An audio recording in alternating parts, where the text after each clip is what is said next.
जो लीडर दिल से काम करता है, कांग्रेस की बात करता है, वो कभी फेल नहीं होता।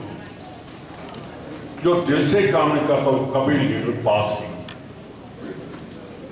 हाकिम अली जी, एमएलए साहब, मनोज मेघवाल जी, गोदारा साहब बहुत पुराने हमारे लीडर हैं, अमित चचान जी और कृष्णा पुनिया जी जिनको अर्जुन अवार्ड मिला था, और रफीक मडेलिया जी जो हमारे वाइस प्रेसिडेंट हैं।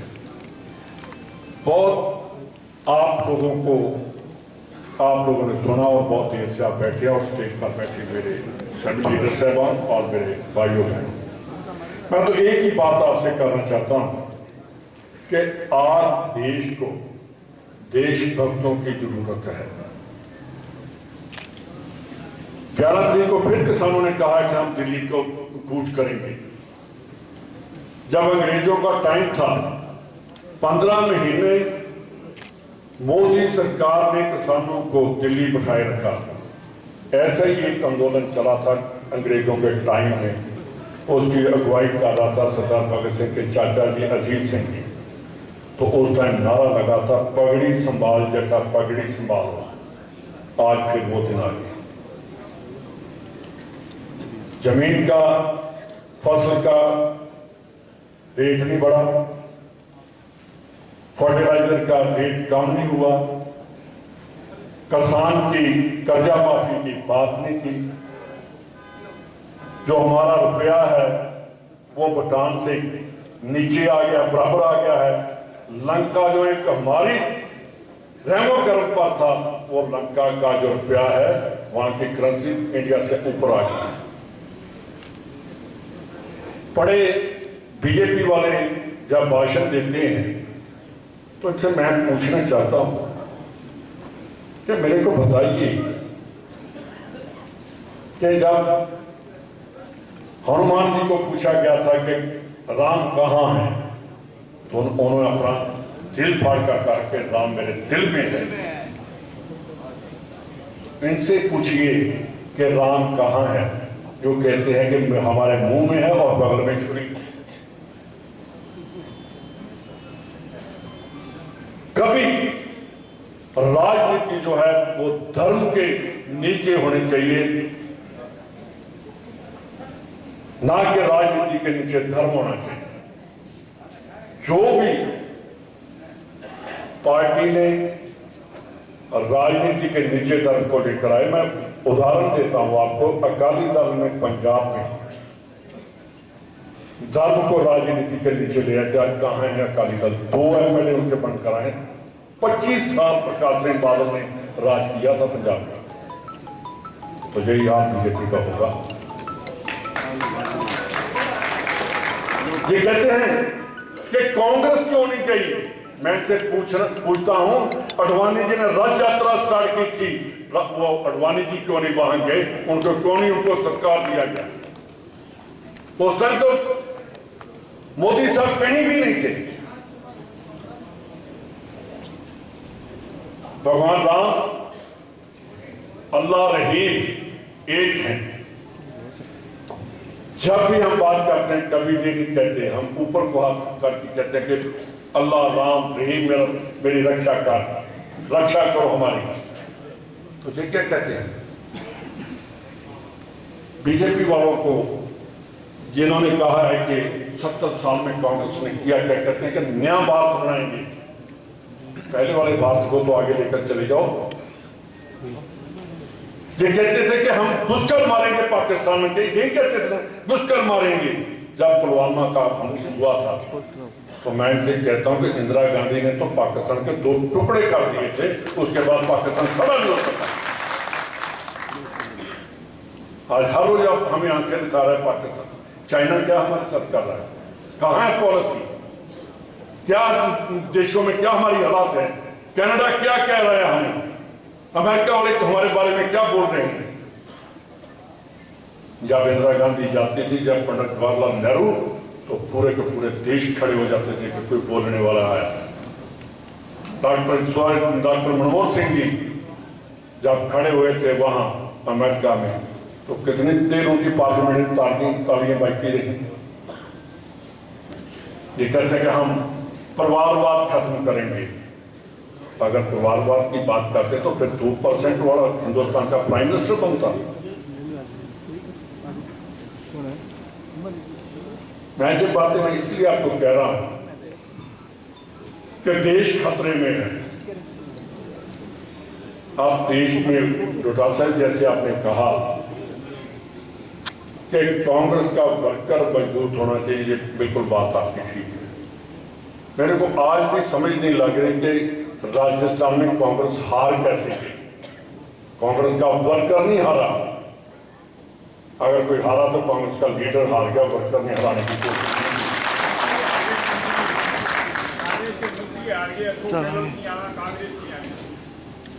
मैंने देखा बहुत काम किया, पर जब तक हम वर्कर में ऊर्जा पैदा नहीं करेंगे, उनको एहसास नहीं होगा कि मेरी पार्टी है, एमएलए मेरा है। तो कहते हैं ना कि आरएसएस वाले काम करते हैं, आरएसएस से ज्यादा मजबूत हमारा वर्कर है। आजादी के कौन लेकर आया था? ये बैठे हैं, ये लेकर आए। इन्होंने वहां आरएसएस के वर्कर्स से ज्यादा काम किया। उस टाइम आरएसएस कहां थी? सरदार पटेल ने पहले आकर सबसे पहले आरएसएस के ऊपर बैन लगाया था कि देश विरोधी।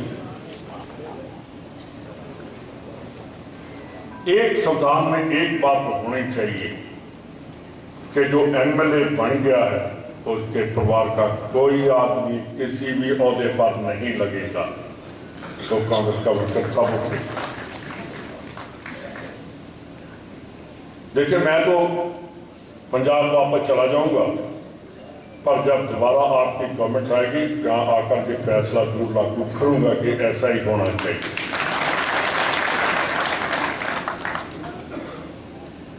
अगर हम हर चीज अपने पास रख लेंगे तो इनके पास क्या जाएगा?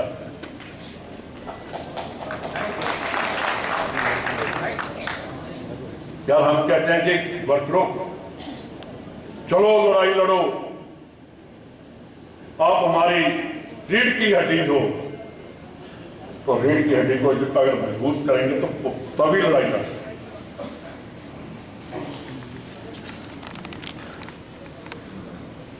हमें तो ऐसा लीडर चाहिए जो वहां से बाहर से खड़ा बात करे कि वो मेरा इस गांव का आ गया, उसको अंदर देख रहा हूं।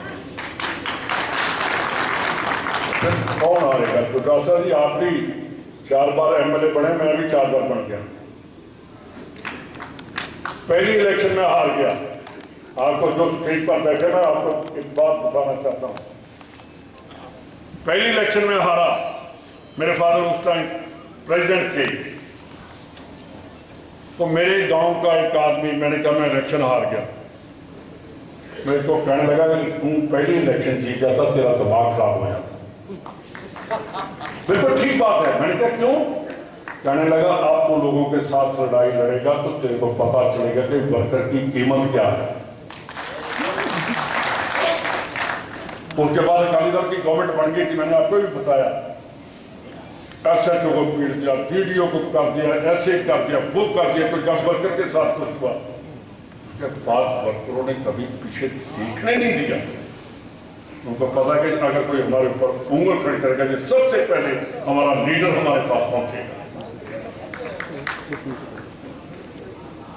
या इंदिरा गांधी क्यों 2 साल में आगे आ गई, तो हम 10 साल में क्यों पीछे जा रहे हैं? सोचना पड़ेगा। 2 साल में इंदिरा गांधी ने मोरारजी देसाई और चरण सिंह उनका राज खत्म करके कांग्रेस को लेकर आ गया, तो क्योंकि वर्कर की वो सुनती थी। बढ़ानिया जी को पता है, उस टाइम के लीडर है, गुजारा साहब को भी पता है, हम भी छोटे थे। जो देश का और पार्टी का नेता होना चाहिए, तो आप जो आए हो उनकी पहले बात सुनता है।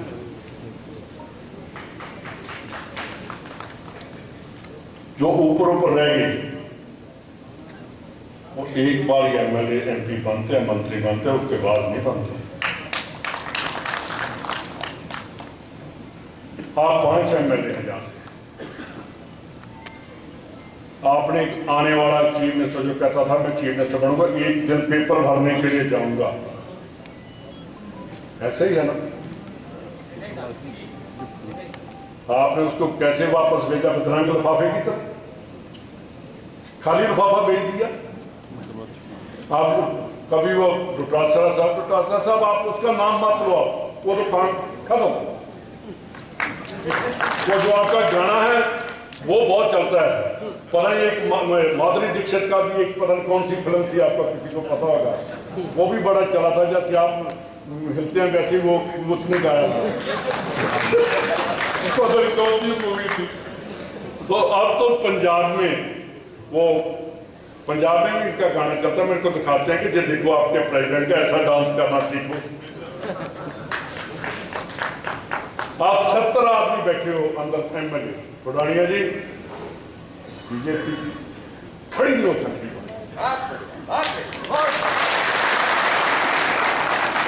क्या है उसमें? ये कहते हैं कि हम राम लेकर आएंगे। जब गॉडसे ने महात्मा गांधी को गोली लगाई, मारी, तो सबसे पहले महात्मा गांधी के मुंह से हे राम निकला। उस राम की बात करो जो गांधी जी के आवाज आई से। कैसी बातें करते हैं ये लोग? यार देखो देश कहां खड़ा है। इन्होंने कहा था 2 करोड़ नौकरी देंगे हर साल, 10 साल में 20 करोड़ नौकरी मिलनी चाहिए थी। कहां गई नौकरी? पूरा पंजाब खाली हो गया, अमेरिका और कनाडा और यूके में भाग रहा है। क्यों भाग रहे हैं? कि देश में उनको सिक्योरिटी नहीं मिल रही। उसके बारे में कभी प्राइम मिनिस्टर की कोई स्टेटमेंट नहीं आई। जुमले बातों की सरकार है। जैसे आपके चीफ मिनिस्टर को कोई बात नहीं आती, ऐसे हमारा भी एक पंजाब का चीफ मिनिस्टर बन गया, पता नहीं कैसे बन गया, वो भी 25 चीफ मिनिस्टर के पता नहीं लॉटरी सीएम लोगों ने लॉटरी डाल दी। 26 जनवरी को बोलने लगा, कहने लगा मैं आपको खुशखबरी देने आया हूं। लोग जब 26 जनवरी जब 15 अगस्त को बोलते हैं, देश की बात करते हैं, स्टेट की बात करते हैं, हम कौन से प्रोजेक्ट लेकर आएंगे। सरदार प्रताप सिंह कैरो बोलता था, वो कहता था कि मैं भाखड़ा डैम लेकर आऊंगा, मैं एग्रीकल्चर यूनिवर्सिटी लेकर आऊंगा, मैं चिट्टा इनकलाब लेकर आऊंगा। दूर की नदियां बहा दी उसने पंजाब में। ज्ञानी जैल सिंह आया, उसने सरदार गुरु गोबिंद सिंह मार्ग बनाया। सरदार दरबारा सिंह आए, उन्होंने गुरु नानक देव यूनिवर्सिटी बनाई। तो ये हमारा चीफ मिनिस्टर का बोलने लगा, कहने लगा मैं आपको खूब खुशखबरी देता हूं कि मेरी वाइफ 7 महीने से प्रेग्नेंट है, मैं आपको मार्च में मेरे घर बच्चा पैदा होगा।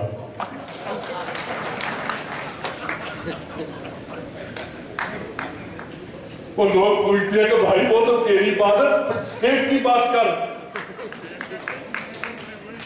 और उसने दूसरी शादी कराई, पहली छोड़ दी है।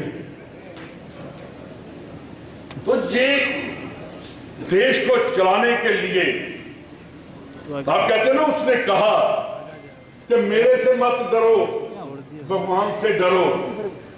बिल्कुल नहीं।